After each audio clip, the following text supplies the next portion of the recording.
የሰው ልጅ ጉልበትና አቅሙ ጭንቅላቱና አስተሳሰቡ ይመስለኛል። አለበለዚያ ግን የሰው ልጅ አውሬ ነው የሚሆነው። አውሬ እንዳንሆን ደግሞ ግንባራችን ላይ ቀንድ አልፈጠረልንም፣ ጥርሳችን አልሾለም፣ ጥፍራችን አልረዘመም።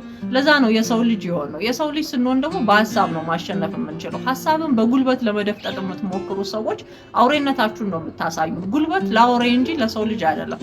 የሰው ልጅ በሀሳቡ ነው የሚሸናነፈው፣ የሚነጋገረው፣ የሚያስበውን፣ የሚያወጣው፣ የሚያወርደውን ሁሉ ምንጥለውም የምናነሳው ሀሳብ ነው። ሰውን ሳይሆን ሀሳብን ነው መቃወምም ማስተካከልም ያለብን። በሀሳብ መሟገት ስንጀምር የሀሳብ ልዕልና ከፍ እያለ ሄዳል። ሀሳብ በጉልበት ከተጨፈለቀ በኋላ ምን አይነት ልዕልና ከፍ እንዲል እናደርገዋለን? ሀሳብን በጉልበት ካፈንከው በኋላ ምን አይነት ልዕልና ወደ ላይ እንዲወጣ እንፈልጋለን? ስለዚህ ሀሳብ ለሚነሳባችሁ ሰዎች ጉልበታችሁን ሳይሆን ምክንያት የምታደርጉት ሀሳባችሁን በሀሳብ መልሱ።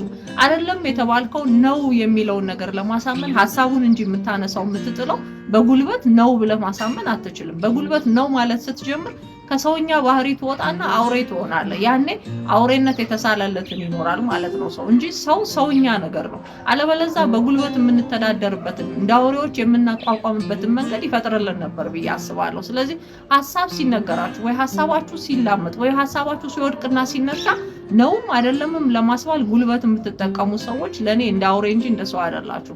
ሰው ለመሆን ሀሳብን ነው ማሸነፍም ማውረድም ያለብን። የሀሳብ ልዕልና ከተባለ ሀሳብ ልዑል የሚሆነው በሀሳብ ተሸንፎ ሲያንስና ተሸንፎ ሲገዝፍ ነው እንጂ እንደ አውሬ እየቀጠቀጥከው ነው ወይም አይደለም እያስባልከው ሀሳቡን አሸንፈዋለሁ ልትል አትችልም። ያ ሲሆን አውሬነት ባህሪ ነው።